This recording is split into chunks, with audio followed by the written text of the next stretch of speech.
अहिले 70-75 खर्बको अर्थतन्त्र छ, तर डलर टर्म्समा जम्मा 45-46 अर्ब हो। 7% को रियल ग्रोथ, 13-14-15% को nominal growth year after year गरे पनि 5 देखि 7 वर्षमा हामी $100 बिलियन को इकोनोमी पुग्छौँ र 100 अर्ब डलरको अर्थतन्त्रको शान शौकत नै अर्को हुन्छ र त्यो सँगसँगै अनि हाम्रो पब्लिक एक्सपेन्डिचर को क्वालिटी पनि बढ्छ, क्वान्टिटी पनि बढ्छ र बाँकी कुरा चाहिँ त्यो डाइनामिक प्राइभेट सेक्टर जसलाई हामी उड्न दिन्छौँ, फत्तिन दिन्छौँ, राज्यले एउटा नियमनको दायरामा राख्छ। त्यो गभर्नेन्सको म्याक्रो फेलियर भनेको थिएँ नि मैले, त्यो नीतिगत कब्जा गर्ने 2-4 जना मात्रै पोसिने, त्योबाट त हामी अब सिद्धिसक्यो त्यो युग।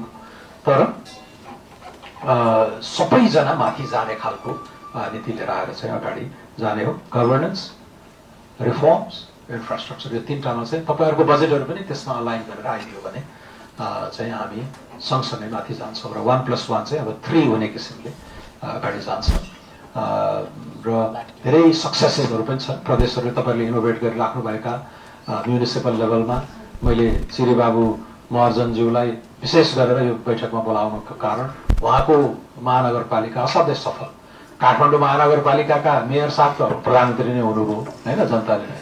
ललितपुरको मा पनि उहाँले जुन इनोभेसन गर्नुभएको छ, राम्रा राम्रा उदाहरणहरू छन्। अब यो वास्तवमा हाम्रो हेल्दी कम्पिटिसन भइदियो भने अरू पालिकाले पनि सिको गरेर, भरतपुरको पनि ठिकै देख्छु म, वीरगञ्जको मैले धेरै बुझ्न पाएको छैन, त्यहाँ पनि प्रयास गरिराख्नु भएको, वीरगञ्ज विराटनगरको पोखराको मैले त्यति बुझ्न पाएको छैन। तर यसरी नै अरू उपमहानगरपालिकाहरू, नगरपालिकाहरू यसमा पनि हामीले गयौँ भने यसपालिको बजेटले त्यस्ता हाई पर्फर्मेन्सलाई इन्सेन्टिभाइज गर्ने गरेर हामी अगाडि जान सक्छौँ र प्रदेशहरूमा पनि यो जे आयो त्यतिको भरमा भन्दा पनि हैन अगाडि जाने। अब कर्णालीमा जहिले पनि हामीले चाहिँ रिसोर्स कम भयो भन्छौँ, तर अघि बाजुराको ओलिभ ओइलको कुरा आयो होइन, अघि क्यान्सर ट्रिटमेन्टको कुराहरू आए, अब त्यहाँ यार्सा गुम्बादेखि लिएर सारा, तर यो भनेको धेरै भयो होइन।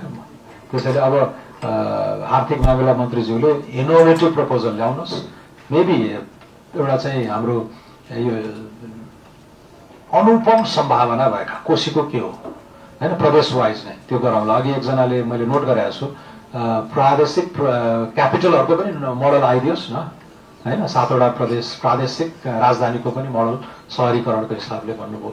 पछि सम्मान्य राष्ट्रपतिज्यूले बोलाउनु भएको थियो मलाई, उहाँ अब अहिले धर्मकर्मतिर अलि बढी रुचि छ।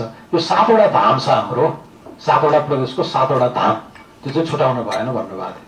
अनि मलाई पक्कै वेदव्यास देवघाट भन्नुहुन्छ भने गण्डकीको चाहिँ उहाँले मुक्तिनाथको नाम, अनि वेदव्यास त छुटाउनु हो नि भनेको, होइन मुक्तिनाथ ठुलो हो भन्दै हुनुहुन्थ्यो होइन।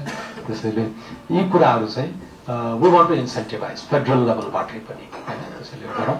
यही स्पिरिटमा अगाडि जाउँ। यहाँहरूले उठाउनुभएका धेरै विषयहरू, कति कुराहरू संविधान नै चेन्ज गर्नुपर्नेछ, अब यहाँ बसेर भएन। कति कुराहरू ऐन यो काट्न भएन भन्नुभयो, मेरो विचारमा त्यो विनियोजन ऐनमै लेखिएको कुरा हो त्यो होइन, तेस्रो चौथो त्यो ऐन चेन्ज गर्नु पर्यो नि त। ती कुराहरूमा अलिकति टाइम लाग्छ, तर यहीँबाट हामीले इमान्दारीका साथ होइन एलोकेसनका कुराहरू अन्य निकायहरूलाई परिपत्र गरेर हुन्छ कि त्यो ती कुराहरूमा चाहिँ हामीले तुरुन्त नै यसलाई अगाडि बढाउँछौँ।